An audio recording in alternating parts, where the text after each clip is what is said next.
નમઃ શિવાય. હા બરોબર. નમઃ શિવાય ઓમ નમઃ શિવાય નમઃ શિવાય ઓમ નમઃ શિવાય નમઃ શિવાય ઓમ નમઃ શિવાય નમઃ શિવાય ઓમ નમઃ શિવાય. ઓમ નમો ભગવતે વાસુદેવાય ઓમ નમો ભગવતે વાસુદેવાય ઓમ નમો ભગવતે વાસુદેવાય ઓમ નમો ભગવતે વાસુદેવાય. શિવ શિવ શંકર હર હર મહાદેવ શિવ શિવ શંકર હર હર મહાદેવ.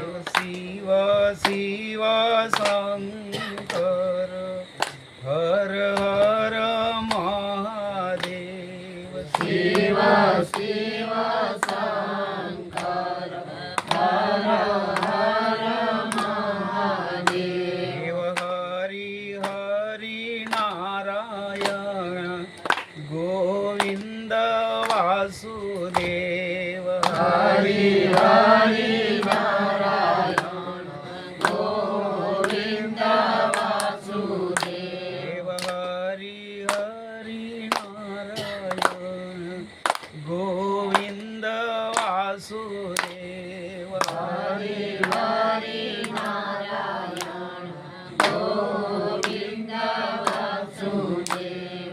શિવ શિવ શંકર હર હર મહાદેવ શિવ શિવ શંકર હર હર મહાદેવ. શિવ શિવ શંકર હર હર મહાદેવ શિવ શિવ શંકર હર હર મહાદેવ. બોલીએ શંભુ બોલે.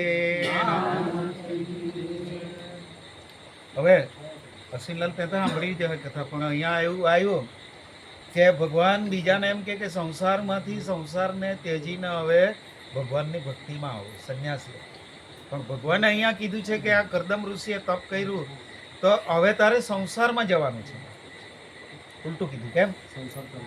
સંસાર ચલાવવા માટે, પ્રજાની ઉત્પત્તિ કરવા માટે. કે હારા એટલે આપણી ત્યાં બી આપણા કુટુંબમાં સારા સભ્ય ક્યારે આવે, દીકરા કે દીકરી આપણે ધર્મનું જીવન જીવેલા હોય, પરોપકારનું જીવન જીવેલા હોય તો આપણે ત્યાં દીકરા કે દીકરીઓ સારા જન્મ લે તે આત્મા. ને તો પછી એ બધા ભમ્યા કરે એમ કે હમણાં એ ગમે તેવા અત્યારે પેલા આપણે જોઈએ કે જેનું જીવન કોલા કૂતરા જેવું વીતું છે એવા આત્મા રાહ જોયા કરે તો લાગ જોઈને પહેરી જાય. એટલે ધર્મના ઘેરે, ધાર્મિક લોકોના ઘેરે નબળા છોકરા અવતરે તેનું કારણ આ છે. એટલા માટે ભગવાનને કહ્યું કે ઘરનું વાતાવરણ રોજે ભગવાનની ભક્તિમાં બાળકોને પણ સામેલ કરવા જોઈએ. બેનના સારા દિવસ હોય તો ભાગવત કે એવું શાસ્ત્ર સાંભળવું જોઈએ. તો જેમ અભિમન્યુને ગર્ભમાં જ્ઞાન થયેલું 6 કોઠાનું, તેવું જ્ઞાન બાળકને માતાના પેટમાં જ મળી ગયું. અહીંયા આવીને પછી કંઈ બહુ એને વધારે ચિતરવું નહીં પડે, કારણ કે અંદરથી એ શીખીને જ આવે. એટલા માટે સારા વિચારવાળા લોકોને એટલે ભગવાને આ કરદમ ઋષિને એમ કીધું કે તપ છોડીને ભાઈ તું સંસારમાં જા ને સંસારમાં પ્રજા એવી પેદા કર કે જે ધર્મના માર્ગે જીવે, ધર્મના માર્ગે ચાલે. એટલે એને સંસારમાં લગ્ન કર્યું. પછી એના લગ્ન થયા તો આજે આપણે કન્યાદાન આપીએ તેમ તે દિવસે બી કન્યાદાન આપવાનો રિવાજ હતો. રાજા રાજાના હિસાબે આપે, પ્રજા પ્રજાના હિસાબે આપે. નાનું મોટું કન્યાદાન આપ્યું, બધું જ સુખ એને થાય એટલા માટે કન્યાદાન આપ્યું. સુખદેવજી વાણી વધે સાંભળો પરીક્ષિત રાય, દેવહૂતિ નિજ સ્વામી કેરી કરે યથા વિધ સેવાય તવ પ્રસન્ન થયા ભરથાર કરદમ ઋષિ તેણી વાર પછી તબ્બળ થકી આવ્યો વિમાન એક નિર્ધાર. પતિની એટલી બધી પત્નીએ સેવા કરી દેવહૂતિએ કે એ તો કરદમ ઋષિ તો આમ બી સત્યના પૂજારી હતા, પૂજક હતા, ભગવાનના વાલા હતા, એટલે એ પ્રસન્ન થઈ ગયા. અને જ્યારે બહેનો ભાગવત પરથી આપણે એક સમજવાનું છે તે પણ તમને કહી દઉં. આપણા પતિ જ્યારે આપણા પર ખુશ થાય ને ત્યારે એના પરથી કોઈ વસ્તુ માંગવાની જરૂર પડે નહીં. મારી પત્નીને શું જરૂર છે તે સામેથી આપણને તે આપી દે. પણ પેલું આગળ કઈ તૈયાર છે ને બહુ કંજૂસાઈ તો રિજીક કરવાની જ, છોડવાનું જ નહીં. જગદંબે એ પછી માંગે નહીં તો પેલા આપે નહીં એમ. હા, છેલ્લે પછી હંજ રહી જાય. તો તપ હતું, તપના બળથી એક વિમાન મંગાવ્યું. કેમ વિમાન મંગાવ્યું? હમણાં પેલા ગાડીમાં ફરવા જાય તો પછી તેવું પહેલાના સંતો વિમાન મંગાવતા. તે વિમાન કેવું હતું? વિશ્વકર્મા બી ભૂલી જાય કે જેણે આ વિશ્વકર્મા આ સૃષ્ટિનું સર્જન કરવા બ્રહ્માએ જેનો ઉપયોગ કરેલો અને વિશ્વકર્મા કહે તેવું બનાવી આપે. ભગવાને કહે કે દ્વારકા બનાવી આપ, તો દ્વારકા વિશ્વકર્માએ બનાવી. તો પેલા બધા મથુરામાંથી અશ્વિનલાલ હુતા જ લઈ ગયેલા કે નહીં ભગવાન તો. એટલે સવારે ઉઠીને પેલા દરવાજો હોતે, દરવાજો મળે નહીં. બંગલાની રચના એ રીતની કરેલી દ્વારકાની. એટલે પેલા બધા હિન્દીમાં બોલે દ્વાર કહા, દ્વાર કહા, દ્વાર કહા, એટલે નામ પડી ગયું દ્વારિકા. દ્વાર કહા એટલે કઈ બાજુ દરવાજા? એ તો હિન્દી વાળા કે નહીં, ગુજરાતી થોડા મથુરામાંથી લઈ આવેલો. હા એમ. રવિ કિરણ સમાન કાંતિ, સૂર્યનું જે તેજ છે એવું વિમાનનું તેજ હતું. ઘૂઘરી ઝાંઝરી બધી ફરતેથી જોઈન્ટ કરેલી અને આપણે રથને શણગારીએ તેવું બધું વિમાન શણગારેલું હતું. 10,000 તો અશ્વિનલાલ દાસી એમ કે તો વિમાન કેટલું મોટું સેવા માટે આવી દેવહૂતિ માટે. દેવહૂતિ પછી દેવહૂતિ માતાએ બિંદુ સરોવરમાં સ્નાન કર્યું. બિંદુ સરોવર બહુ મોટું નહીં મળે કે નાનું જ છે, પણ એનું મહત્વ બહુ છે. તેનું આવી ગયું ભગવાનના આંખમાંથી એક હરખનું આંસુ પડ્યું તે બિંદુ એટલે બિંદુ સરોવર. પછી ઋષિની પત્નીએ એટલે દેવહૂતિ માતાએ અંગે જે શણગાર સજવા જોઈએ તે સજી લીધા. પતિ સાથે ફરવા જવાનું હોય તો જેટલા શણગાર હોય તેટલા લાવી આપેલા, એટલા બધા શણગાર સજવા.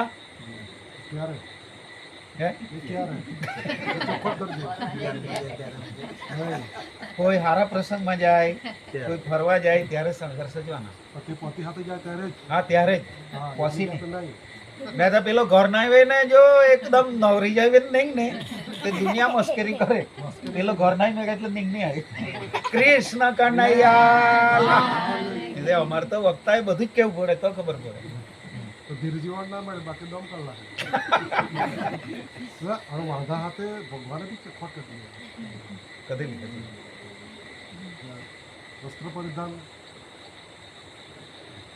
એટલે પતિની હાજરીમાં ફૂલ સોળે શણગાર સજવાની.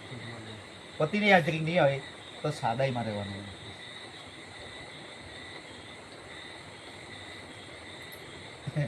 હવે બધા બઠેલિયા વિચાર કરે કે લાવી ના થોડાક લીધેલા એ તો પેલા ઘરના હોય તો કાજો હે કરું એટલા જ હોય આમાં જા પડે તે કાંઈ નહીં દીધ થોડો ઘણો સરકાર સજી આનું ઘણું બધું.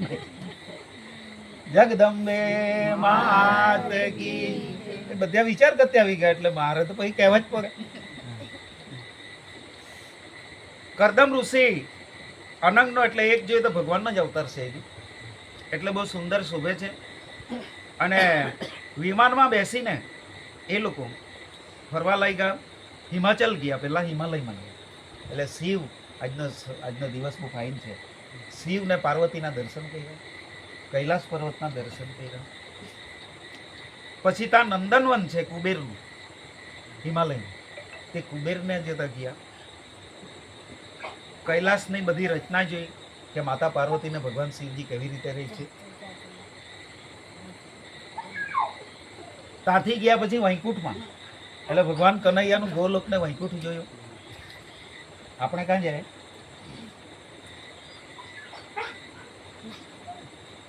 હમણાં તો બધા ટાપુ પર બુજે, ત્યાં લાડવા કાંઈ જોવા જ નહીં મળે, દરિયાનું પાણી. પણ ત્યાં જાય ને એટલે દેવી દેવતા ત્યાં ખરા જ સૂક્ષ્મ સ્વરૂપે, પણ મંદિર જેમાં ત્યાં નહીં મળે, એટલે ત્યાં છે ને બીજું બધું ચાલે, એટલે ત્યાં પ્રવાસ જાય. અમુક લોકો ફરવા જાય છે ને આ લોકો એમ કહે કે દેવહૂતિ ને કરદમ ઋષિ એ જ્યાં જ્યાં ભગવાનના સ્થળ છે ત્યાં ધાર્મિક સ્થળમાં જોવા માટે. સ્વર્ગની રચના જોઈ, ઇન્દ્રનું આસન જોયું, ઇન્દ્રને બધું જોયું, ત્યાં નાચ અપ્સરાઓ બધી નાચે તે જોયું, ગંધર્વ ગાન કરે તે જોયું. આમ બધી જ્યાં જ્યાં એને ફરવા લાયક હતું ત્યાં કરદમ ઋષિ લઈ ગયા. કોને? દેવહૂતિ. ત્યારે દેવહૂતિ કોઈક સમય પર એક વચન બોલ્યા હસી. આ લોકો નહીં સાંભળે, મેં તમને જ કહેતો છું, કઈ વસ્તુ માંગવાના હોય ને તો પોતીને ખુશ કરી લખવાનું. હારી હારી સેવા કરી, હારી હારી વાત કરીને તો પેલા સામેથી કઈ નહીં જવા પૈસા હોય તો બી ચાલ નહીં, ગમે તમે લોન બન લઈને અમે તો અશ્વિનલાલ ને બધા એવા જ લોન બન લઈને પૂરું. હા, ખુશ થઈને વાત કરવાનું. આ લોકો જ નહીં સાંભળતા છે, એટલે તમારે એક મંત્ર આપી જાય, પોતીને ખુશ કરી લખવાનો. તો કોઈ બી વસ્તુ ફરવા લઈ જાય, ગમે ત્યાં નહીં પૈસા હોય કે નહીં સમય હોય તો બી કાઢીને લઈ જાય. બરોબર?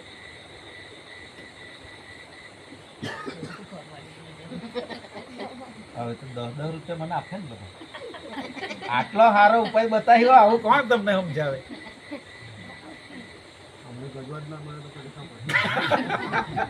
હા, મને તો પેલા ગજવા તો પેલા પર આજે ઉદાહરણ છે. સ્વામી તમારા તપોબળની માયા કરી નવ જાય, બહુકાર વિદ્યા સુખ વિશે તે નિમિષ માત્ર કહેવાય. એક નિમિષ એટલે ઘડીનો બી છઠ્ઠો ભાગ છે, એક નિમિષ. પણ ઘડી કેટલી તે મેં કહેવાનું રહી ગયા, કેમ તે મેં તમને પૂછતો હતો કે કાંઈ રહી ગયેલો હોય તો પૂછજો. એમ મને ખબર હોય તો સમજાવવાની આપણે બધા સમજવાની કોશિશ કરીશું. નહીં ખબર હોય તો આપણે કોઈ વિદ્વાન કે આપણે કોઈ જ્ઞાની નથી કે બધું જ સમજાવીએ, પણ જે સમજ અમને પડે તે આપણે સમજવાની કોશિશ કરીશું. એક ઘડી એટલે શાસ્ત્રની સંમતિએ 22.5 મિનિટ અને વિજ્ઞાનની દ્રષ્ટિએ 24 મિનિટ, એટલે 24 કલાકનો દિવસ. હા, 24 કલાકનો રાતને દિવસ. બરોબર? એટલે પેલા ખટવાંગ રાજાને 45 મિનિટમાં ભગવાન મળેલા એમ કે છે. એટલે પરીક્ષિતને કહે તારી પાસે 7 દિવસ છે ને આપણી પાસે તો હજી ઘણી જિંદગી પડેલી છે. ભગવાન મેળવવા હોય તો આપણા કળિયુગમાં તો ભગવાન 6 મહિનામાં મળી જાય એમ કે સવાર સુધીમાં બી આવે. પણ તેટલું આપણામાં બી ભગવાન પ્રત્યેને વિનવવાની પદ્ધતિ આવડવી જોઈએ. તેમ અહીંયા બી એમ કીધું, જો પતિને થોડોક આનંદિત કરવો હોય તો એણે આપણી જે સેવા કરીને તેનું કહેવાનું કે ખરેખર મને આશા નહીં હતી, પણ તમે મને આટલે ફેરવી, આટલી વસ્તુ લઈ આપી, તમારી પાસે નહીં મળે તો બી, એટલે તમારું દિલ બહુ મોટું કહેવાય. પેલા નહીં સાંભળે તે બાજુ નહીં જોયું ને મારા પાસે એટલે તમારું બહુ દિલ મોટું દે. એટલે પેલાને એમ થાય લાંબી થોડાક પડેલા છે તારું કાંદમાં નહીં લેવા પાયેલા સાહેબ દાદાના હાથમાં તો લેવો આપે, હા ખુશ થઈ જાય. હે હા, એટલે ખુશ કરવાનું. હા, સાંભળ્યું ને? પછી કરદમ મુનિ આવ્યા ફરી બિંદુ સરોવર તીર, ઉગ્ર તપ માંડ્યું વળી મહાતપસ્વી મુનિ ધીર. પણ એણે ખાલી લગ્ન ભગવાનના કહેવાથી જ કરેલા, પણ મનમાં તો હતું જ કે પાછું આ સંસારને ત્યજીને પાછું મારે તપ આરંભ કરવું છે. એટલે બધે પત્નીને ઈચ્છા પૂરી કરી દેવહૂતિ માતાની, અને પછી એણે પાછું તપમાં આવી. તે સમયે ઋષિ જવા લાગ્યા હતા કરવા પ્રભુનું ધ્યાન, ત્યારે દેવહૂતિ આવીને ઊભા સ્વામી સમીપ ગુણવાન. હવે થોડાક સમય તપ કર્યું ને એ પાછો જંગલમાં જવા માટે તૈયાર થયો કરદમ ઋષિ. એટલે માતા દેવહૂતિએ એને એમ કીધું, નજીક આવીને ઊભા રહ્યા અને ખૂબ વિનંતી સાથે એક વાત કરી છે. એટલે આપણે બી આપણા પતિને ખુશ રાખવા હોય, પતિ પાસેથી કોઈ વસ્તુ એની સુવિધા પ્રમાણે હે કે એની પાસે કેટલી સગવડતા છે તે હિસાબે, પછી એની પાસે આપણે સગવડતા નહીં હોય ને ગમે તેમ આજ્ઞા કરીએ એ બિચારો લાવે નથી. એ તો આપણે સિદ્ધપુર હતા તે ને મફતલાલ નતા રહેતા તે ઉનાવા, તો પેલી એક બેન હતી તે એના નાનલો ભાઈ પીડબ્લ્યુડીમાં નોકરી કરે, તેની એ નામ બી જશોદા કે એવું જશોદા, સારું જતું રહી, હા બાજુમાં રહેતા હતા તે, ઊંચી હતી તે બેન, તે પછી સિદ્ધપુર બદલી થઈને ગયા. હવે પેલા લોકો પૈસાવાળા એટલે જાત જાતની વસ્તુ લાવે, પેલો બિચારો રોડમાં કારકુનની નોકરી કરે, પૈસા ક્યાંથી? હવે પેલી કહે કે ભાઈ આટલું પેલાના ઘરમાં ફ્રીજ લાવ્યા, પેલાના આ લાવ્યા, આપણે બી લાવો.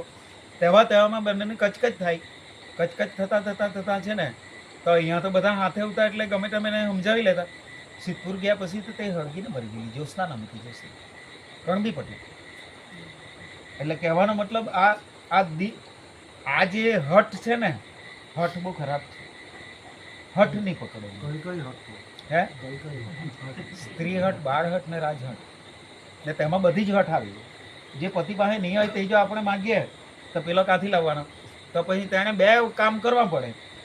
કાં તો પછી કટકટ ભલે કર્યા કરે, પેલાને કાંઈ પડેલી નહીં, તેના માટે પછી પેલું એક પાન આવે તે ચાલુ કરવું પડે, સુરા પાન, કાં તો પછી ગાંડો થઈ જાય. કાં તો પછી જો હાથમાં લાકડી આવી ગઈ તો આપણા સાલા છોડી નાખે. એટલે તેવું નહીં થાય તે માટે જેટલી વ્યવસ્થા સગવડ થાય તે જ વસ્તુઓની માગણી કરવાની. આપણે જાણીએ કે 1000 રૂપિયાની કે 2000ની વસ્તુ લઈ આપે એવું છે તો 2000ની માગણી કરવાની, તેની પાસે 10,000ની માગણી કરીએ તેનાથી મેળ પડે, કાળું ધોળું કરવું પડે. તો પેલો કહેતો, પેલો આપણે સિદ્ધપુરની વાત તમને કરું, ઉનાળાવાળામાં જાણે હું કરે મહેન્દ્રભાઈ એમ કે મારી હાથે કે સારું પડતું, કોનું નામ હતું, હું કરે મહેન્દ્રભાઈ એમ કે પછી તો પૈસા નહીં લેતો હતો પણ કોન્ટ્રાક્ટ પરથી લેવા પડે, બીજું ઘેરમાં વસ્તુ લાવવાની. ધર્મનું જીવન જીવતા હતા પણ તેણે પછી પૈસા લેવાનું ચાલુ કર્યું હતું. આખરે કટકટ કરીને તેની નસીબ નાખેલી છે. ત્યારે દેવહૂતિ માતાએ પોતાના પતિ કરદમ ઋષિને એમ કીધું કે એક વાત મારી જરા સાંભળી લો. કઈ? ફૈરા બધું તમે લઈ આપ્યું, હું એકદમ ખુશ છું, પણ હવે તમે પાછા તપ કરવા જવાના જ નહીં, જવાના જ નહીં. તો મને મેં મારું કર્મ ભગવાને આપેલું તે કામ પૂરું કર્યું, હવે મારે પાછું તપ કરવા જવું જોઈએ. એટલે એ ભાગવત આપણને બી અશ્વિનલાલ એમ કહે કે અમુક ઉંમર પછી માયાને ધીમે ધીમે છોડવી જોઈએ અને ઘેરવાળીએ બી રજા આપવી છે. કોઈરા મોટા થઈ ગયા ને જવાબદારી લેતા થઈ ગયા તો કોઈરાએ બી રજા આપવી છે. હવે થોડુંક ભગવાનનું ભજન કરી આવે, ભલે મહિનો રહી આવે, 2 મહિના રહી આવે, પણ તે માટે છૂટ બી આપવી જોઈએ. કજે રેત જેવો કરે 60 વર્ષ પછી ભગવાનના કલ્યાણાર્થે કામ કરવાનું. અત્યારે આખા પરિવારને આપણું કહ્યું, હા તો કહેલું એટલે વધારે અમારે તો નહીં થાય, પણ જરા ખાન કરીએ એમ કરીને આ હાટ ઉપર પહોંચી ગયેલા એટલે પછી આવવા પડે, ઉજાગરો કરવો પડે. હા એ અશ્વિનલાલે યાદ કરાવ્યું તો સારું થયું. ત્યારે સંતાન કઈ મારે નથી, સાંભળો મારા નાથ, એવું સાંભળી કૃપા કરીને મુનિએ મસ્તક મૂક્યો હાથ. પતિને એકદમ ખુશ કરી અને એકદમ ધીર ગંભીર સ્વરૂપે કીધું, તમે તપ કરવા જવું હોય તો જાઓ, પણ હું એકલી છું તો મને એકાદ બાળક બી આપતો. કથા એમ કહે કે દીકરી તો છે પણ દીકરો નથી, એમ કહે છે દેવી. પુત્રી એકે છે નહીં, પ્રત્યક્ષ નવ કન્યા, તેમને કરી ક્યાં પર આવશું, મને ચિંતા બહુ રી થાય. પછી કરદમ ઋષિએ દેવહૂતિને એક મંત્ર આપ્યો સાર, કહ્યું પુત્ર એક થશે તારે, સત્ય માનજે નાર. આ 9 દીકરી છે, દીકરો છે નહીં, પણ એક હું મસ્તકે હાથ મૂકીને કીધું કે એક મંત્ર હું તને આપું છું, આ મંત્ર તું જપ કરજે એટલે ભગવાન તારા ઘરે અવતાર લેશે, ભગવાન જેવા અવતાર લેશે એમ કીધું. ડાયરેક્ટ નહીં કીધું, ભગવાન જેવો દીકરો આવશે. સત્ય માનજે તું નાર, મનમાં પુત્ર એક થાશે સહી.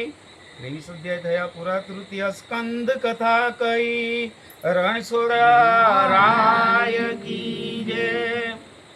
કરદમ ઋષિએ સ્ત્રીનો કહેલો સાચું માની નિર્ધારજી પછી દેવહૂતિ પ્રત્યે વાણી આ મુનિવર બોલ્યા તે રે વારજી કે જે મંત્ર મેં તને આપ્યો છે તેના પર દઢ વિશ્વાસ રાખીને શુદ્ધ મન રાખીને સાંભળજો.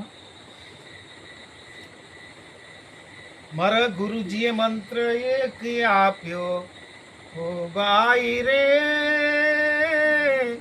ગુરુજીને કેમ રે ભૂલાય નહીં રે ભૂલાય નહીં રે ભૂલાય આભેથી ફૂલડા વેરાય ગુરુજીને કેમ રે ભૂલાય. ગમે તે થાય પણ એકવાર ગુરુના શરણમાં ગયા પછી નબળી પરિસ્થિતિ આવે કે ગમે તે પણ ગુરુજીને ભૂલવા જોઈએ નહીં. સારી બની અને જે ગુરુજીએ આપણી યોગ્યતા જોઈને આપણને મંત્ર આપેલો છે, આપણા કર્મ કેવા છે, એના આપણા ભાગ્યમાં શું છે તે પ્રમાણે એમણે આપણને મંત્ર આપેલો છે. એટલે દરેક ગુરુ મંત્ર એ અતિ શક્તિશાળી છે. એના પર શ્રદ્ધાને વિશ્વાસ રાખીને ગુરુ નામનો જપ કરવો. તો અહીંયા કરદમ ઋષિ એમ કહે છે કે હે વનિતા એટલે કે હે મારી ધર્મપત્ની, મેં તને જે મંત્ર આપ્યો છે એ એના પર દૃઢ વિશ્વાસ રાખજે અને કર શુકર અવતારનું સ્મરણ. જે ભગવાનના 24 અવતાર છે તેમાંથી કે વરાહ અવતાર જે છે, વરાહ અવતાર એ વરાહ અવતારનું ધ્યાન કરજે એટલે તને ભગવાન જેવો દીકરો આવશે. એટલે જેણે દીકરો કે દીકરી ભગવાનને દેવી જેવા જોઈતા હોય તો તેણે માતાજીનું ધ્યાન ધરવાનું ને ભગવાનનું ધ્યાન ધરવાનું સારા દિવસો દરમિયાન. તો આપણે ત્યાં આત્મા સારા આવે. તે તારે વિશે અવતાર દર્શે સત્ય માનજે વાતજી તે તુજને સાધન સૌ કહેશે જ્ઞાન ગુણ વિખ્યાતજી. અને એ દીકરો તને ભગવાન કઈ રીતે મળે ને કેવી ભક્તિ કરવાની એ બધું જ જ્ઞાન તને આપશે. તારો ગુરુજી બનશે તારો દીકરો. એવા વચન ઋષિના સાંભળતા આનંદ અંગન માયાજી પરમ હર્ષ પામ્યા. ઋષિ પત્ની કીધી મુનિએ કૃપાયાજી. એના પતિએ એના પર કૃપા કરી. એટલે એમ કહેવાય કે ગુરુ ગોવિંદ દોનો ખરે કિનકુ લાગુ પાય બલિહારી ગુરુદેવની જીને ગોવિંદ દિયો બતલાય. ગુરુને ભગવાન બે આવીને દર્શન આપ્યા હોય તો પહેલા પગે કોને પડવાનું? તો પહેલા ગુરુને. કેમ કે આપણે ભગવાનને નહીં ઓળખતા એટલે પહેલો ભગવાન આપણો ગુરુદેવ છે. તેણે આપણને ઓળખાણ કરાવી ને એટલે પહેલું પ્રણામ ગુરુદેવને કરવું. પછી એ દેવહૂતિ એકાંતમાં ગઈ. જો શાંતિ મેળવવી હોય ને તો આખા દિવસમાં અડધો કલાક બી એક શાંત ઓરડો હોય કાં તો પૂજા રૂમ હોય તેમાં જઈને સમય બચાવીને બી ત્યાં બેસી જવાનું. બીજી ત્રીજી વાતમાં થી થોડાક સમય બચાવીને છેલ્લે 1 કલાક નહીં પણ અડધા કલાકે 10 મિનિટ બી શાંતિથી બેસી જવું છે જેથી મનને શાંતિ મળે. ભગવાન કૃપા કરે ને કરે. પછી વરાહ ભગવાનનું એણે સ્મરણ કર્યું. સ્મરણ માત્રથી દેવહૂતિને તેજ થયું અંગજી વિદ્યુત વર શરીર સોંપતું કનક કયાનો રંગજી. ખાલી સ્મરણ કર્યું આ વરાહ ભગવાનનું એટલે ભગવાને એવી કૃપા કરી કે એના પેટમાં ગર્ભ રહી. ખાલી પ્રાર્થના કરી એટલાથી અને શરીર એનું સૂર્યના પ્રકાશ જેવું ઝગમગવા લાગે. કોનું? દેવહૂતિ. આપણે ત્યાં બી બેન ગમે એવી શરીરે બીમાર શરીર નબળું હોય ગમે તેવું હોય પણ સારા દિવસ હોય ને તો આત્મા જેમ એના શરીરમાં પ્રવેશ કરે ને ગર્ભમાં એટલે એનું તેજ વધતું જાય દિવસે દિવસે. આ તો બધાનો અનુભવ પાકો ને. ભગવાનની કૃપા. ભગવાન કાં છે? તો ભગવાન આવી રીતે આપણને સાબિતી આપે.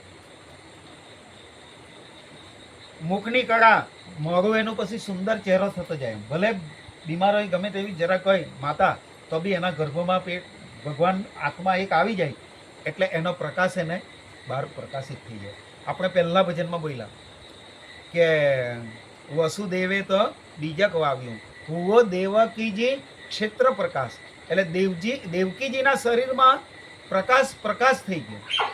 વસુદેવે બીજ વાવ્યું એટલે બીજો આત્મા આવ્યો.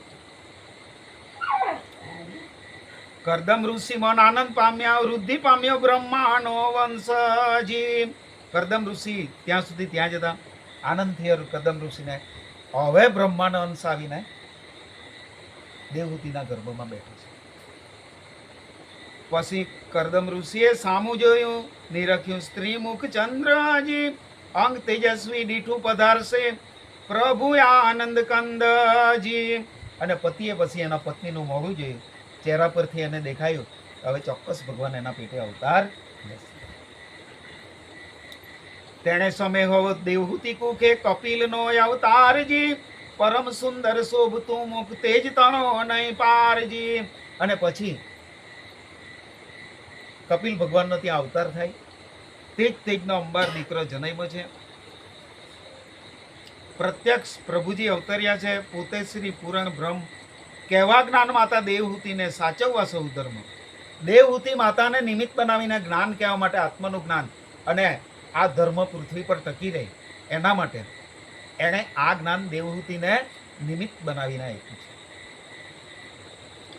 પર્જન્ય અમરે વરસાવ્યો, પુષ્પવૃષ્ટિ થાય ગગનજી, દુધુંબીનાદ હવા ત્યાંને હરખ્ય સુર નરમનજી.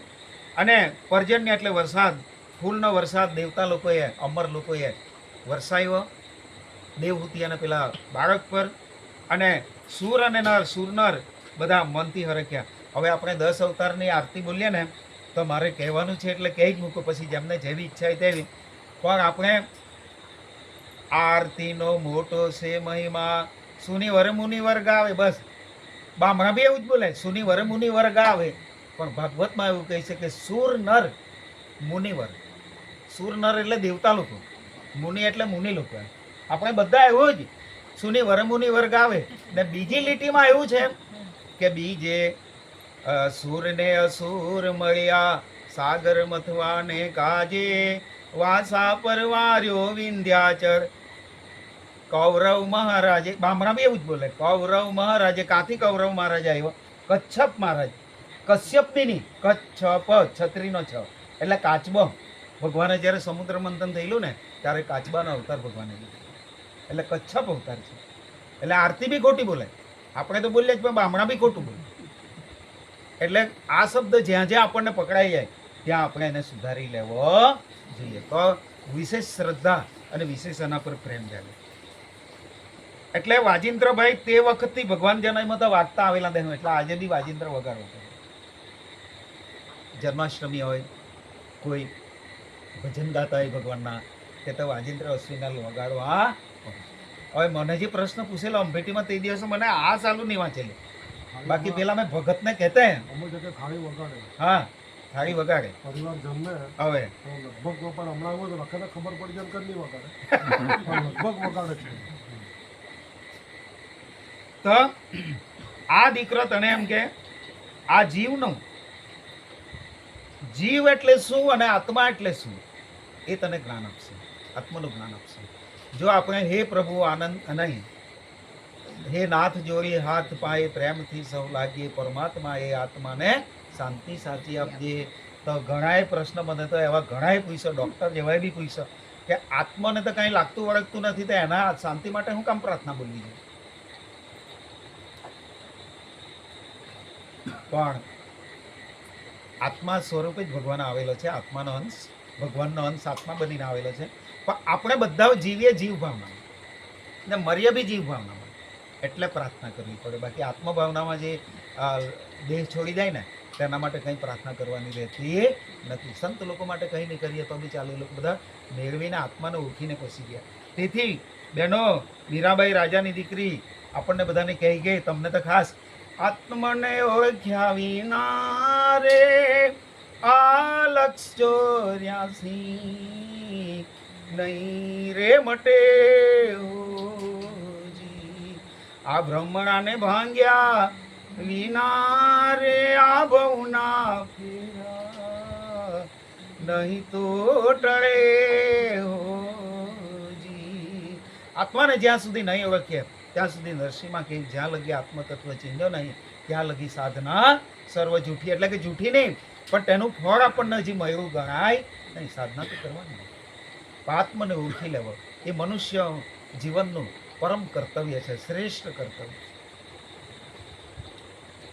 અને એ તરત આગલા પાછલા જન્મના કર્મ હોય એટલે તરત ને તરત મળતું નથી. મીરાબાઈનો બી બીજો જન્મ હતો, પહેલા એ ગોપી હતી, તેમાં ભક્તિ અધૂરી રહી ગઈ એટલે એને જન્મ. નરસિંહ મહેતા પેલા મુચકંદ રાજા હતા, બીજા જન્મમાં એને ભગવાને કહે કે તું બીજો જન્મ લે, ત્યાં હું તને મળીશ. એટલે ભગવાન વચન આપે એક જન્મે નહીં તો બીજા જન્મે પણ એ મળે ને મળે. અને પછી કરદમ ઋષિએ કીધું કે હે દેવહૂતિ, હવે માયા મમતામાં મારું મન નથી, મને વૈરાગ્ય ઉત્પન્ન થયું છે, એટલે હું પાછો તપ કરવા માટે જાઉં છું. તું આ દીકરા અને દીકરી સાથે જીવન પસાર કર. અને સંજોગ અવસાદ ઋષિ મુનિ કોઈ નારદજી આવીને આ દીકરીઓના લગ્ન બધા હાથે કરાવી દીધું. એટલે દીકરા દીકરીના લગ્ન માટે બી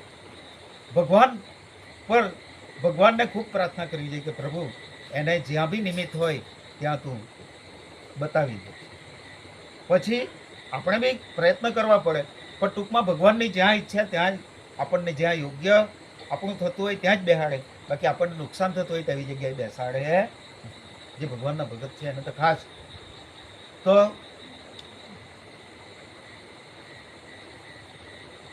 તે સંસાર શુદ્ધ થાય મન પુત્રો કહે શુભ સાધન.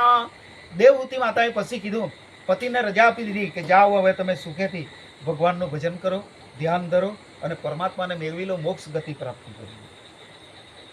હવે માયાના બંધનથી હું તમને છૂટ આપું છું. એટલે ક્યારેક ઘેરવાળો ભજનમાં નહીં જતો હોય તો ગોદા મારીને ભજનમાં મોકલાવાના, સત્સંગ થતો હોય ત્યાં મોકલાવાના, આળો કરતો હોય તો બી એ બહેનોની ફરજ. પણ બહુ ગોદા તોડ નહીં ને તો ખીજવાઈ જાય.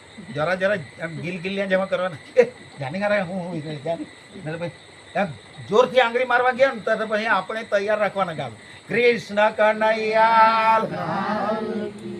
ને તો પછી તો ફરિયાદ મારી પાસે આવે તો અમે ગોદા મારવા ગયા એટલે તો અમને તો મારે, મારી પાસે સમય નહીં મળે સમજાવવાનો. જેથી મોક્ષની પ્રાપ્તિ થાય, કાયાના સૌ કિલ મિસ જાય. જેવા એવા સુણી જનુનીના વચન કહે કપિલજી માતા ધન્ય ધન્ય. માતા દીકરાને પૂછે કે દીકરા, હવે આ શરીરના બધા એટલે આ દુઃખ દર્દ બધા જાય અને મોક્ષની ગતિ કઈ રીતે પ્રાપ્ત થાય તે મને તું જ્ઞાન આપે. ટાઈમ થઈ જવાનો છે, આ પછી કહેવું કોઈ વાત બેહવાના. જેવી રૂઢિમતી તમો આચર્યા સંસાર માર્ગને પરહરી. અતિ રૂડું તે પૂછ્યું માતા, તુજને વિસ્તારી કહું વાત. તે કથા મૈત્રેય વિદુરને કહે, જે અમર કરુણા ગુરુ કરુણાથી લહે. કપિલ ભગવાન વચન, પ્રથમ સંસાર તજવ અનિત્ય, સત સાધુથી કરવી પ્રીત. ભગવાનને મેળવવા હોય તો સાધુજનને, સાધુ સંતોની સેવા કરવાની, એમની સાથે પ્રીત રાખવાની, એ લોકોને સત્સંગ સાંભળવાનો, એ લોકો જે પદ્ધતિ બતાવે તે રીતે આપણે ભક્તિ કરવાની. જેમ વૃક્ષ પત્ર કરે પરિહાર, તે રીતે તજવો સંસાર. સાધુ સંતનો મહિમા, જેથી મોક્ષ પદાર્થ થાય. સત્સંગનો એટલે મીરાબાઈ આપણને કહી ગયા કે સત્સંગનો રસ ચાખ પ્રાણી, તું તો સત્સંગનો રસ ચાખ.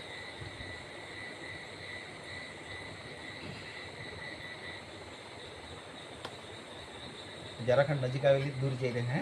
સત્સંગનો રસ ચાખ પ્રાણી, તું તો સત્સંગનો રસ ચાખ. સત્સંગનો રસ ચાખ, પ્રથમ લાગે કડવો ને તીખો, પછી આંબા કેરી શાખ પ્રાણી, તું તો સત્સંગનો રસ ચાખ. પછી આંબા શાખ પ્રાણી, તું તો સત્સંગનો રસ ચાખ. એટલે પહેલા તો કડવો ને તીખો લાગે હા કે, પણ પછી આંબાનો રસ લાગે ને તેવો મીઠો મધુર આ ભક્તિનો રસ એવો છે. પછી હું કઈ મીરાબાઈ, આરે કાયાનો ગર્વ ન કીજે, અંતે થવાની રાખ પ્રાણી તું તો સત્સંગનો રસ ચાખ. અંતે થવાની રાખ સત્સંગનો રસ ચાખ. સત્સંગથી બે ઘડીમાં મુક્તિ, સત્સંગથી બે ઘડીમાં મુક્તિ. વેદ પુરે સે શાખ પ્રાણી તું તો સત્સંગનો રસ ચાખ. વેદ પુરે શાખ પ્રાણી તું તો સત્સંગનો રસ ચાખ. બાઈ મીરા કહે પ્રભુ ગિરિધર ના ગુણ, હરિચરણે ચિત્ત રાખ પ્રાણી તું તો સત્સંગીનો રસ ચાખ. હરિચરણે ચિત્ત રાખ પ્રાણી તું તો સત્સંગનો રસ ચાખ. હરિચરણ એટલે જે બી કામ કરો પણ ભગવાનને યાદ કરતા કરતા કામ કરો. ભગવાનને ગમે એવા કામ કરીએ, ભગવાનને નહીં ગમે એવા કામ કરવા જોઈએ નહીં. પણ તે રીત કોણ બતાવશે? તો સંતો ને સાધુ બતાવશે. એટલે સંતોની સેવા કરવાની, સંતોનો સહયોગ કરવાનો.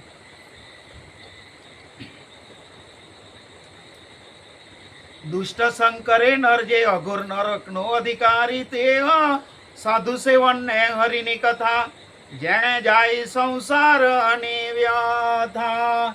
સાધુનું સેવન, સાધુની સેવા અને ભગવાનની કથા જો સાંભળે તો આ બધી દુઃખ વ્યથા છે સંસારનું એ ધીમે ધીમે હટવા લાગે. શ્રી કપિલ કહે માતા શું સાધુ સંગનો મહિમા ગણ, સાધુ સંગ મળે દર્શન મહા પાપી થાય પાવન. જીવનમાં જો સાચા સાધુ સંતના દર્શન થઈ ગયા તો સમજી લેવાનું આ ભક્તિનું ફળ છે.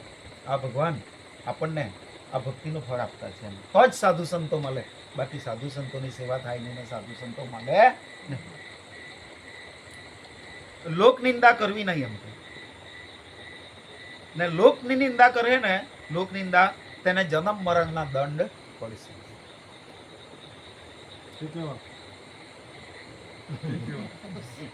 તેને મોક્ષ ગતિ પ્રાપ્ત નહીં થાય. ફરી જન્મ ને ફરી પુનરપી જન્મમ પુનરપી મરણમ પુનરપી વસ્તે જઠરા. ફરી ફરી પાછા માતાના ગર્ભમાં ઊંધા લટકો, ફરી ફરી જન્મ ને ફરી ફરી મરો. એટલે અમારતા એક કાકા હતા, બરોબર લાખે ને પછી ભજન બોલે, આંબાની ડાળી આમ નીચી જતું તે પકડે, એ ફરી ફરી જન્મ ન આવે આવે રે એટલે નીચે લઈ જાય લાખે ડાળી. હો મનવા ફરી ફરી જન્મ ન આવે રે, લક્ષ 84 ના ફેરા રે ફરતા મળ્યો મનુષ્ય અવતાર રે મનવા ફરી ફરી જન્મ ન. બહુ બુદ્ધિશાળી હતો કે ઇંગ્લિશમાં બી બોલતો, દુબઈ બી ગયેલો ને બધું બહુ બુદ્ધિશાળી, બહુ જાજો હતો. પણ તે બાટલી પીવા ગયા પણ બાટલી તેને પી ગઈ તો આખરે બાટલીમાં ને બાટલીમાં જતો રહ્યો. જો પૂર્વજન્મનું પુણ્ય કાંઈ હશે તો સાધુ વૈષ્ણવ વાલા લાગશે. એમ કહ્યું કે પૂર્વ જન્મનું જો કંઈક આપણામાં પુણ્ય હશે ને તો આપણને સાધુ સંતના દર્શન કરવાનું ગમે. એમ એ તો આપણે સત્સંગમાં નહીં જાઉં ને સાધુ સંતના દર્શન કરવા બી જઈશું ને. એટલે કહેવાય કે પહેલાંના પુણ્ય હોય તો જ ભગવાનની કથા સાંભળવા. શરીર બી આપણું, શરીરમાં બી ભગવાન શક્તિ આપે અને મનને બી શક્તિ આપે તો બેસાય ને તો બેસાય. હે હા, એટલે જ્યાં સુધી 5 કર્મેન્દ્રિય અને 5 જ્ઞાનેન્દ્રિય મજબૂત છે, કર્મેન્દ્રિય ત્યાં સુધી બધું સાંભળી જવું. ભાઈ કાન બહેરા થઈ જાય ને તો પછી પેલો કાલે જ અમારે એક કાકો છે થઈ ગઈ, જરાક મને મહેન્દ્રભાઈ સંભળાતું ઓછું થઈ ગયું જાણે. તો મેં તો બહુ જોરથી બોલું બધાને, કારણ કે મને ઓછું સંભળાય એટલે જરાક સંભળાતું ઓછું એટલે બહુ જોરથી બોલે. તમે જે આપણને બરોબર સંભળાય એટલે આપણે ધીમું જ બોલીએ. ને ચોરીની વાત કરવી હોય તો બહેરા માણસથી થાય જોરથી. એટલે ભાઈ ભગવાનનું ભજન બી બરોબર સંભળાય એટલે જ્યાં સુધી સંભળાય ત્યાં સુધી સાંભળી લેવાનું, પછી બેરા થઈ ગયા પછી ગઈ વાત. વૈષ્ણવજનની જે નિંદા કરે તે 184 ફેરા ફરે. કપિલજી કહે સાંભળો માય, જ્ઞાન માર્ગ કેરી કથાય. વૈષ્ણવજન એટલે ભગવાનના ભગત ની જો કોઈ નિંદા કરે ને તો એમ કે તે છે ને 184 પછી ફેરા ફર્યા જ કરવાનું તેને જન્મ મરણ. કોઈ વાર જો સાત્વિક ગુણ હોય જીવનમાં વધારે તો કોઈ સાધુ સંતોના ત્યાં જન્મ લેવાય, કોઈ સારા ભક્તિભાવ વાળા કુટુંબ હોય તેમાં જન્મ લેવાય. અને દૂધમાં હો પગ ને દહીંમાં હો પગ એટલે આપણા જેવા સંસારી ભક્તિમાં હો રસ અને જીવનમાં બી સંસારમાં બી રસ, તો તેવા પાછા મનુષ્ય બનતા કે અસીમ ભાગવતમાં જાય છે. પણ જો તામસી ગુણમાં જીવે ને, તામસી ગુણની માયા એટલે કે જેને જેની હાથે ઝઘડા, જેને તેને હેરાન જ કર્યા કરે. માયાને માથે સિંગડા લાંબા નવ નવ હાથ, આગે મારે સિંગડે ને પીસે મારે. હા, માયાને 9 હાથ લાંબા હિંગડા કે, ગાયને તો 1-2 ફૂટ હે, 10 ફૂટ 1 ફૂટ અડધો ફૂટ, પણ તેને તો 9 હાથ કે. 9 હાથ એટલે અશ્વિનલાલ કેટલાક ફૂટ હોય રે? 12 ફૂટ થઈ જતો હોય. 1 હાથ એટલે 1.5 ફૂટ જેવું ને હે. તો અહીંયાથી બેહેલો ત્યાંથી 12 ફૂટ સુધી માયા હિંગડા મારતી કે ને પાછળ ગયા તને લાત મારે. એટલે કઈ બાજુ રહેવું સંસારમાં રહીને? માયામાં તો રહેવું જ પડે. તો એમ કે સંતો એમ કે જમણી બાજુ રહેવાનું કાં તો ડાબી બાજુ. એટલે પેલી ફોરીને હિંગડા મારવા જાય તો બહુ વાંધો નહીં આવે ને લાત નહીં પડે. લાત તો પાછળ મારે કે. એટલે ટૂંકમાં માયામાં જ રહેવાનું, પણ ભગવાનની ભક્તિમાં રહેવાનું. 24 તત્વથી આ શરીર બન્યું છે અને 25મું તત્વ તે આત્મા છે, જીવ છે, જે ભગવાને પોતાનો અંશ મૂક્યો ને તે 25માં, એટલે 25 તત્વનું આ શરીર બનેલું છે. લોકો ભજન ગાય છે, 5 છે હરણા ને 25 હરણી, કઈ પેરે ખેતર ખાધું સાધુજી મારું, ખેતર હરણાએ ખાધું. આંખે સે આંધળા ને પગે સે લૂલા, કઈ પેરે ચાલીને આવે સાધુજી મારું, ખેતર હરણાએ ખાધું. આંખે આંધળા ને પગે લૂલા, કઈ મારું ખેતર ખાઈ જાય. આ કાયારૂપી ખેતર.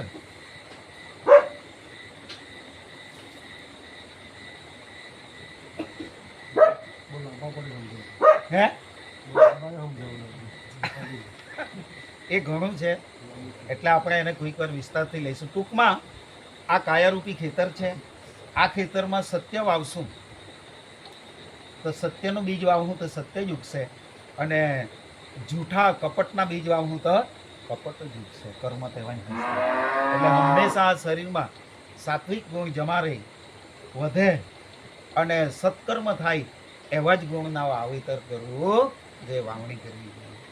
તે કાં તો સાધુ સંતો પાસે જઈએ તો તે વાવણી તેવા બીજની થાય, નબળા લોકો પાસે બેહીએ તો તેવા બીજ.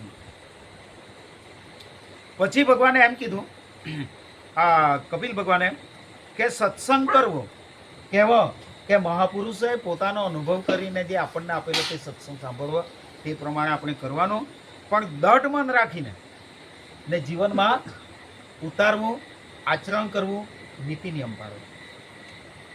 સાધુ સંઘનું હંમેશા ધ્યાન રાખવાનું, સાધુ સંતોના દર્શન કરવાના, અને હૃદયમાં પવિત્ર જ્ઞાન આવે ક્યારે આવે? આપણું ચિત્ત તેમાં લાગે તો.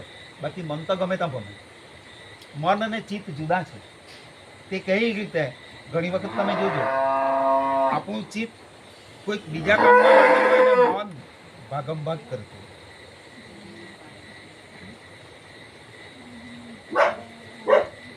એવા આપણા જેવા માણસ જ હતો, પણ કર્મ નબળા કરેલા. આપણે પાણી પાઈએ ત્યારે પાણી પીએ, ઘાસ ચારો લાખીએ ત્યારે ઘાસ ખાય. માણસને બધું સ્વતંત્ર આપેલું છે કે જ્યાં મૂકેલું ત્યાંથી લઈને ખાઈ. એટલે તામસી ગુણ જેના જીવનમાં છે ને એ મનુષ્ય નહીં બનતો કે એ આવવાનો નહીં. ભૂખ્યા કરે આવા દર્શન આપ્યા પાર્વતી કે મનુષ્યને જન્મ નહીં આપે એમ કરીને 84 લાખ યોની પૂરી કરાવે. આપણે રોપવા જાય તો જોઈએ અમુક જીવડા તો છે ને તેની આંખ કાં હોય ને પગ કાં હોય તે બી નહીં દેખાય 5 રૂપિયા ત્યારે. તો ભગવાને એવા એવા જીવ બનાવેલા 84 લાખ અવતાર પછી મનુષ્યને જન્મ મળે. એટલે આવો ભગવાનની દયા છે. આવો સત્સંગ આપણને આવા ઘર ગૃહસ્થી લોકોના દિલમાં ભાવ ઉપજે અને રાખે તો એને પણ લાભ થાય, વક્તાને બી લાભ થાય, સાંભળનારા બી લાભ થાય અને બધાને લાભ થાય. એટલે મનુષ્ય જીવન બહુ મૂલ્યવાન છે. અને ભગવાને એમ કીધું કે વાયુ એટલે પવન, સૂર્ય, વરુણ એટલે પાણી, વરુણદેવ, પૃથ્વી, આ મેઘ, વરસાદ એ બધા એમ કે પરમેશ્વરના જ રૂપ છે. એમ કોણ કહે? કપિલ ભગવાન. જ્યાં જોઈતા એ બધું પરમેશ્વરનું જ રૂપ છે, જુદા જુદા સ્વરૂપ.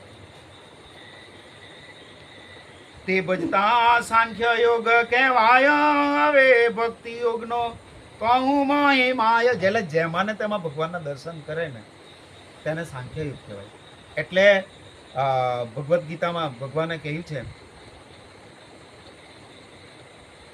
કે અર્જુનને કહી, તમને કહું શું ગીતા જ્ઞાન અર્જુન સાંભળો રે, સૌમાં જુએ શ્રી ભગવાન નામે તેરે વારંવાર, એને સાંખ્ય યોગ કહેવાય અર્જુન સાંભળો રે. એટલે તમને કહું છું ગીતાનું જ્ઞાન કે અર્જુન તું સાંભળ એમ. એટલે અર્જુનને 18 અધ્યાયની શ્રીમદ ભગવદ્ ગીતા સંભળાવેલી. એટલે ભગવાન એમ કહે કે આ વરહાદ, સૂરજ, ચંદ્ર એ બધું હું જ છું. કપિલ ભગવાન કહે છે કે એ બધું સ્વરૂપ એનું જ છે. એમ કપિલ મુનિજી કહે માવ આ દેવહૂતિ મન મારેલા એ માતા દેવહૂતિ સાંભળે ભક્તિ યોગ તણી સુખ થાય. તૃતીય સ્કંદ ભાગવત ના થયા પુરાણ 25 અધ્યાય રે રણછોડા રાય કી જય. હવે આપણું શરીર કેવી રીતે થાય તેનું બી જ્ઞાન આપેલું છે. આ 24 તત્વો મળીને એક પિંડ બને. પિંડ એટલે ઈંડા આકાર. ને તેમાં પછી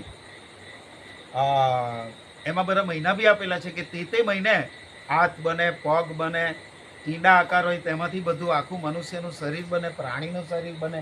અને પછી છેલ્લે ભગવાન તેમાં છઠ્ઠે મહિને ને છઠ્ઠે કે 5મા મહિને પ્રવેશ કરે. 6ઠ્ઠા મહિને લગભગ પ્રવેશ, 6ઠ્ઠા મહિને ભગવાન પ્રવેશ કરે. ત્યાં સુધી તો માતાના ગર્ભના લીધે જ બધું આખો પિંડ જ એના હાથ પગ ને બધું બનતું. એટલે આવી રીતે શરીર બને. અને આ તો ભક્તિ યોગના બહુ મોટો મહિમા છે કે આપણે કદાચ મારે 1 અઠવાડિયા સુધી અહીંયા જ તમારા મંદિરમાં કાં તો આવીને પડી રહેવું પડે ને રોજ તમને 2-3 કલાક સંભળાવું. સૌમાં કાંઈ થોડુંક 10% સંભળાવાય. હા, સારાંશ એવું કાંઈ નહીં, આખું તો એ તો નહીં મેળ પડે, એનું સારાંશ કહી દઉં. એટલે કહેવાનો મતલબ એવો છે કે આ શરીર માતા પિતાના બિંદુથી 2 બિંદુ ભેગા થઈને આ શરીર આખું બન્યું છે. ભગવાન કહે, કપિલ ભગવાન કહે એમાં ભગવાન બધી રચના કરે, હાથ પગ આખું શરીરની રચના કરે, જે તે મનુષ્યનું તે રીતે, પ્રાણીનું તે રીતે. અને છેલ્લે 6ઠ્ઠા મહિને ભગવાન એમાં પ્રવેશ કરે. અને પછી માને ખબર, પછી માતાના પેટમાં બાળક થોડુંક હાથ પગ પેલું કરે એમ કે ફરે, માતાને ખબર પડે. અને પછી માતાને ખબર પડે કે હવે આ બાળક મોટું થતું જાય. અને ડગલે ને પગલે ને યાદ નહીં કરવી પડે મારા પેટમાં બાળક છે. એનું રક્ષણ ભગવાન એ કરે છે. અને એ રીતે પછી આ પ્રાણીનો જન્મ થાય એટલે મૃત્યુ વખતે બી એના પિંડ કાપવામાં આવે. એટલે પિંડ કાપવામાં આવે વિધિ. પિંડ સ્વરૂપે જ હોય પહેલા માના પેટમાં માંસનો લોચો ખાલી આટલો લાંબો, ને તેમાંથી મોટો થાય. તેમાંથી પછી આ બધા આંખ, કાન, આકાર બને. ત્યાં સુધી તો ખાલી ઈંડા આકાર જ હોય, ઈંડું જ જોવે. એટલે આ બધા મહારાજ લોકો વિધિ કરાવે, ખોટી નથી, સાચી વસ્તુ છે. તેથી પિંડ કાપવાનું. આ રીતે અષ્ટાંગ યોગ કરવાના. અને ટૂંકમાં કહી દઉં તો એનો સાર કે એમ કહે કે મૂળ બંધ કરીને બેસે પ્રથમ પવિત્ર આસન. ભગવાનને અષ્ટાંગ યોગની જે પૂજા કરવી હોય યોગ, તો પહેલાં તો મૂળ બંધ એટલે આપણી ગુદા કે જેનાથી આપણે મળ દ્વાર છે એને ઉપર તરફ ખેંચવાનું, એને મૂળ બંધ કહે. ઉડિયાન બંધ એટલે પેટને અંદર ખેંચવાનું, તેને ઉડિયાન બંધ કહેવાય. અને શ્વાસ લઈને વાયુને રોકવાનો અને જાલંધર બંધ એટલે આ દાઢી આ ગળામાં એમ દબાવવાની, આમ જ્ઞાન મુદ્રામાં બેસવાનું. ને 45 વર્ષથી ઉપરની ઉંમર હોય તેણે એમ હાથ કરીને બેસવાનું, તેને આમાં વધારે લાભ થશે. અને ત્રિબંધ પ્રાણાયામ કરવા, એવા દરરોજ જો 10 ત્રિબંધ પ્રાણાયામ કરે તેને શરીરને કંઈ રોગ થશે નહીં. અને અંદરની જે ઈંગલા ને પિંગલા છે, આ સૂર્ય અને ચંદ્ર નાડી, એ એકદમ સતેજ થઈ જશે. અને સુષુમ્ના નાડીનું દ્વાર છે એ જ્યારે દ્વાર ખોલે ત્યારે કુંડલીની શક્તિ મૂલાધારની બાજુમાં 3.5 ફૂટ પડેલી છે એ જાગૃત થઈ જાય. અને એ જાગૃત થઈ જાય એટલે કોઈકના શરીરમાં ઝંઝણાટી આવી જાય, કોઈકને છે તો આમ કુદાવી નાખે, આદિ ભાષામાં ધૂણાવી કાઢે, કોઈકને શું છે એકદમ શાંત બની જાય અને એ શરીરના અનુભવ કરાવે. આ સ્થૂળ શરીર, એની અંદર સૂક્ષ્મ શરીર, એની અંદર કારણ શરીર, 4 પ્રકારના શરીર છે, તેનો અહેસાસ કરાવે. શરીરનું વજન લાગે નહીં. અને એ થોડોક અમને અનુભવ છે એટલે અશ્વિનલાલ કહીએ કે મને એવો થોડોક અનુભવ થયેલો છે. એટલે જ્યારે આપણે એ રીતે બેસીએ ને આવા આસન કરીએ ને, શરીરનું બિલકુલ વજન લાગે જ નહીં. તમારું 60 કિલો 70 કિલો 100 કિલોનું બી વજન હોય ને, પણ શરીરનું વજન નહીં લાગે, કારણ કે આપણે સૂક્ષ્મ શરીરમાં આવી ગયું. એટલે પ્રાણાયામ કરવાના એમ કપિલ ભગવાન પોતાની માતા દેવહૂતિને સમજાવે છે કે ભગવાનને મેળવવો હોય તો પ્રાણાયામ ફરજિયાત કરવા જ પડે, ધ્યાન કરવું જ પડે કાકા. એટલે સંત લોકો ધ્યાન કરે, ધ્યાનને એકાગ્ર કરવું પડે, કેન્દ્રિત કરવું પડે, મનને એકાગ્રતા લાવવી પડે. અને પછી જે આપણે ભગવાનનું નામ લઈએ ને, તે ફક્ત ભગવાન સિવાય, જેમ અર્જુનને મહાભારતમાં પક્ષી વીંધવાનું, પક્ષીની આંખ વીંધવાની હતી, બધાને પૂછી જોયું, કોઈ કે પાંદડા દેખાય, કોઈ કે પક્ષી દેખાય, કોઈ કે બધાને ફેલ કર્યા. પણ દ્રોણ ગુરુએ અર્જુનને પાસ કર્યા. અર્જુનને પૂછ્યું તને શું દેખાય? તો મને ખાલી પક્ષીની આંખ દેખાય. એટલે ચલાવ ધનુષ. એટલે આ બુદ્ધિને વિચારને એકત્રિત કરવા પડે. અને એ જ્યારે મન એકાગ્ર થાય ને, ત્યારે બધું મન જે આજુબાજુ ભટકતું હોય ને બલામાં, તે ભગવાનમાં થઈ જાય. આદિ ભાષામાં સંત લોકોએ એક દાખલો આપેલો કે એક જણાએ ભૂત પસંદ કર્યું. તે ભૂત જે કામ આપે તે કરી આવે, પણ શરત કરેલી કે કામ જો પૂરું થઈ ગયું તને આવીને ખાઈ જવા, બીજું આવું નહીં કામ આપે. ગુરુ વગર તેને કોઈએ કહેલું એટલે સાધના કરી લખી એટલે ભૂત પસંદ થઈ ગયું. હવે તેને આપણા જેવાને એકબીજાને વાત કરી, કોઈ જાણકાર થોડું કોઈ તેને કહ્યું કે કોઈ ગુરુ પાસે જાય. એટલે એક સંત પાસે ગયો ને સંતે તેને બતાવ્યું કે એક ઉપાય તને બતાવું, તેવો કરજે. એટલે એ તને હેરાન કરશે નહીં, એ તને સારું જ કામ કરશે. તો કેવું? બાયણામાં એક થાંભલો રોકજે અને તે ભૂતને કહેવાનું કે રોજ તારે નીચેથી ઉપર ચડવાનું, ઉપરથી નીચે ઉતરવાનું, આ જ કામ કરવાનું. કામ હોય તો હું બોલાવા, તે પૂરું થાય એટલે તારે પાછું પેલું કામ ચાલુ કરી દેવાનું. કહેવાનો મતલબ મનને હંમેશા ભગવાનમાં પરોવેલું રાખવાનું, એટલે મન જ્યાં ત્યાં ભટકે નહીં. એમ કપિલ ભગવાન આ તો પેલા ભૂત પસંદ કરેલું. મનોભૂત જ જેવું છે. મનોભૂત જ જેવું, ભૂતથી ખરાબ. વાંદરું તો એક વખત થોડીક વાર દાળ પર ટકે, પણ મન તો એક પલ બી ટકે. આથી ત્યાં ને ત્યાંથી ત્યાં કૂદકા માર્યા જ કરે. એટલે એ મનને કેન્દ્રિત કરવા માટે આવી રીતે જે પ્રાણાયામ છે એ પ્રાણાયામ કરવા જોઈએ. અને આવા પ્રાણાયામ અનુભવી ગુરુ પાસે જ કરવા પડે, કારણ કે એ પ્રાણાયામ કરતાં કરતાં અશ્વિનલાલ માણસ ગાંડો બી થઈ જાય. જો એની પદ્ધતિ એને નહીં આવડતી હોય ને પૂરેપૂરી, તો ઉલટી અસર થાય. નટુભાઈ ઘણા પાગલ થઈ ગયા છે એની ધ્યાનમાં ને આસન કરવામાં. એટલે અનુભવી વ્યક્તિ રાખીને જ કરવું. હા, પછી શીખી ગયા પછી કાંઈ નહીં, એમાં બહુ વ્યવસ્થિત એમાં જે પદ્ધતિ આપેલી એ પદ્ધતિ જ કરવા. બાકી અમે થોડોક અનુભવ કરેલો છે, વધારે તો નહીં. પણ આ નવાક્ષીપામાં પેલા શું નામ સાપુરજી કાકા, સાપુર માસ્તર, એમ ત્યાં પ્રોગ્રામ રાખેલા ઘણા વર્ષ થઈ ગયા. આજથી 1 કલાક બધાને વગર પ્રયત્ને ધ્યાન લાગેલું. તેમાં એવા અનુભવ થયેલા. અને શરીર તો પોતે કોઈ મળે જ નહીં એમ. આવી રીતના બધાના અનુભવ. એટલે એક વસ્તુ આ બહુ અલગ છે, પણ કહેવાનો મતલબ આપણે ધીમે ધીમે પહેલા 10 નહીં થાય તો 5 જ પ્રાણાયામ કરવાના, ઘટાડવાના નહીં. એકવાર 5 કર્યા પછી 4 નહીં કરવાના. હંમેશા વધે તો ચાલે પણ ઓછા નહીં. આમ ધીમે ધીમે ધીમે. અને તે બી નહીં આવડે તો એક હેલ્લો ઉપાય છે. પછી કે અહીંયા બધામાં આ તમે બહુ રહ્યા કરો કે એ બધા પ્રાણાયામ નાખે પણ આમાં તો સમજી જ નહીં પડી તો કરું કા. આપણે સાદો ઉપાય હોય એમાં બતાવેલો છે. બીજું કાંઈ નહીં આવડે ને બહેનો, એ આવું બેસતા તો આવડે ને. સવારે ખોટાનું બેસવાનું અને આ અંગૂઠાએ આંગળી અડાડવાની, આ હાથ મૂકવાના, ઓઠ બંધ કરવાના અને શ્વાસ લેવાનો નાકથી જ લેવાનો. કહેવત અંદર જરાક રૂકવાનો. પછી બીજું કાંઈ નહીં આવડે ને તો આટલું જ કરવાનું કે એ બધાનો બીજ મંત્ર છે, એટલે કે બી છે ધર્મનો.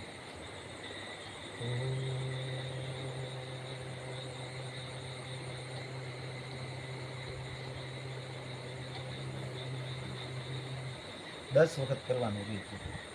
પછી પ્રાણાયામ હેલા લાગે. આ શરૂઆત છે. નહીં તો પછી છે ને એક શિક્ષણ અધિકારી હતો, યાદ કરતા ને, ચીખલી વાળો પેલા હું રે નામ હતું, નામ બી સારું હતું, અહીંયાનો અનાવલ બાજુનો હતો, મહુવા તાલુકાનો. તો તેને બિચારો હંસુભાઈ તો જઈ રહ્યો, પણ તેને કહ્યું હોય કે તારે આ ઓમનો દીર્ઘ ઉચ્ચાર કરવાનો. એટલે પેલો આવો બેઠો, એક તો લોકના પૈસા લીધેલા હોય ધૂમ ને ભક્તિમાં બેહેલો હોય ત્યારે કે નહીં શિક્ષણ અધિકારી. એટલે તે આવું બોલે. તેણે ઓમનું આવું ગુંજન કરાયું તો તે પૂજામાં સવારે બેસીને આવું કરે, ઓમ આવું કરે, બરાબર. તો પેલો કે હસો તું તે દેખાડી ગયેલો, ઢોલિયામાં જ બોલે, બહુ પાવરફુલ માણસ હતો. તો જાણે ઠાઠ્યમાં તો કલાક દુખે છાતીમાં, તો જાણે તું તો આખે કહા ઓમ, તો જાણે તું તો આખી ગયેલો તો છાતીમાં દુખે તો કાકરી જાણે ઓમનો પેલા કરું જાણે. તો હસુભાઈ કે મને કરી બતાવ તો જાણે સાહેબ કેવું કરતો હશે જાણે. તો તે તો બોલો ઓમ, તે તો ઉતો કહેવત જાણે ડોબો જવો બકા રહે તો દુખે જ કે ના સાહેબ ને સાહેબ શિક્ષણ અધિકારી કે ડોબો જવો બકા રહે તો દુખે ના તો કાવે જાણે. એટલે કહેવાનો મતલબ એની બી પદ્ધતિ છે. ભગવાનને ખૂબ વાલથી આમ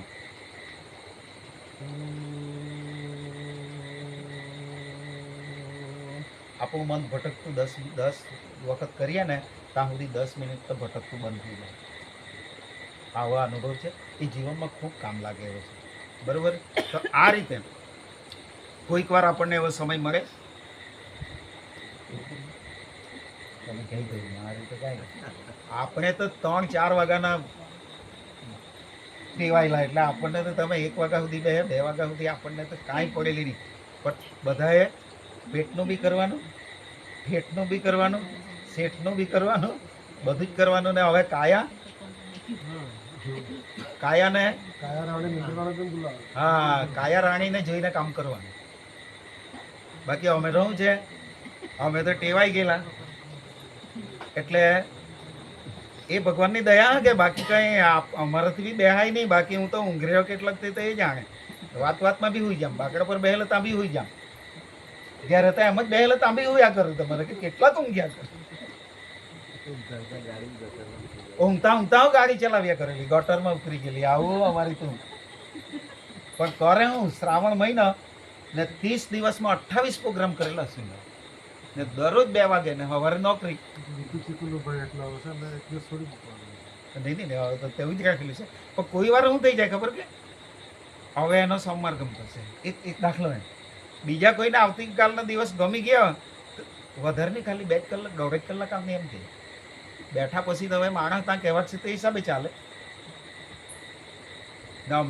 આપણે તો 2 કલાક એમ કહે આપણે તો ચાલ નહીં, કલાક તો કલાક એમ. તો પેલા કે સારું હોય તો બેહવા જ પડે, બીજા બધા આવેલા છે તો બેહવા પડે.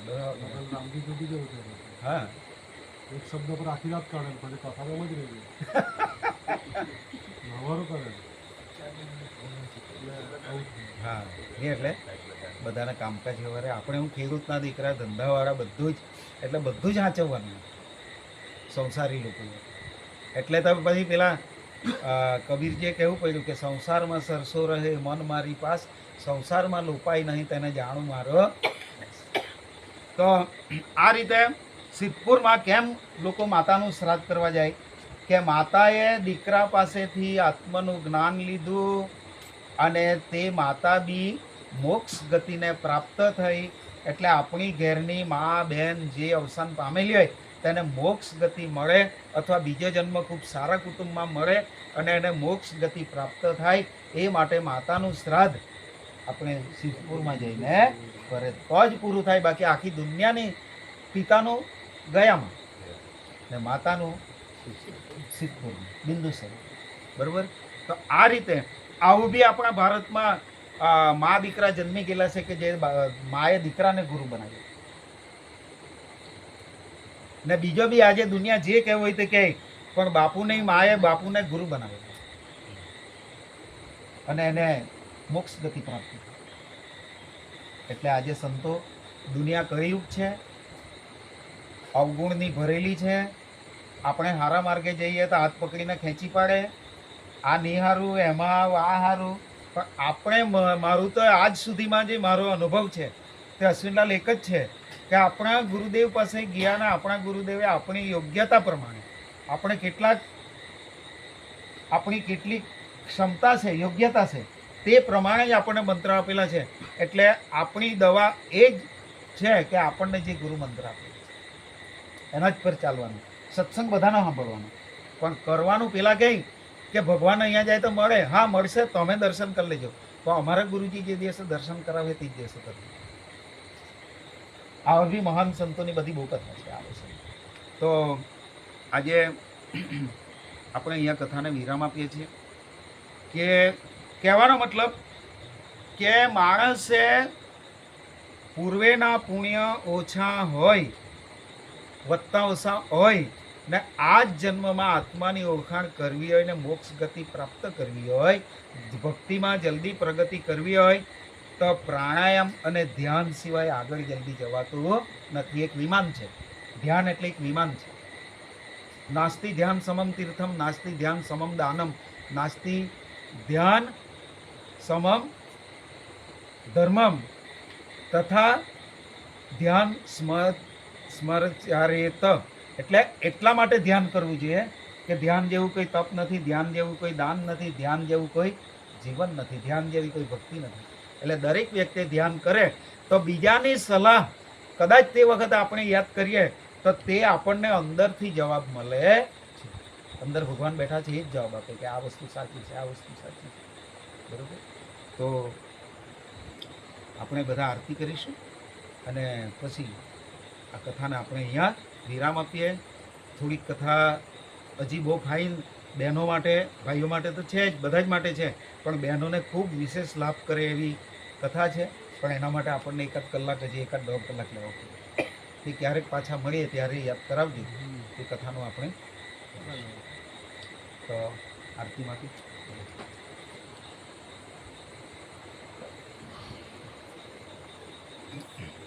કોણ લેવાનું છે આરતી? આવી હે? હા હા હા.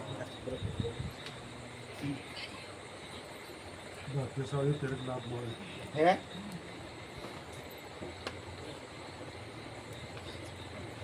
ભગવાન માટે જરાક બી કરેલું કર્મ ભગવાન 10 ગણું કરીને આપે. એટલે જેનામાં ભાગ્યમાં હોય ત્યાં સુધી જ બેસાય, ત્યાં સુધી જ રહે.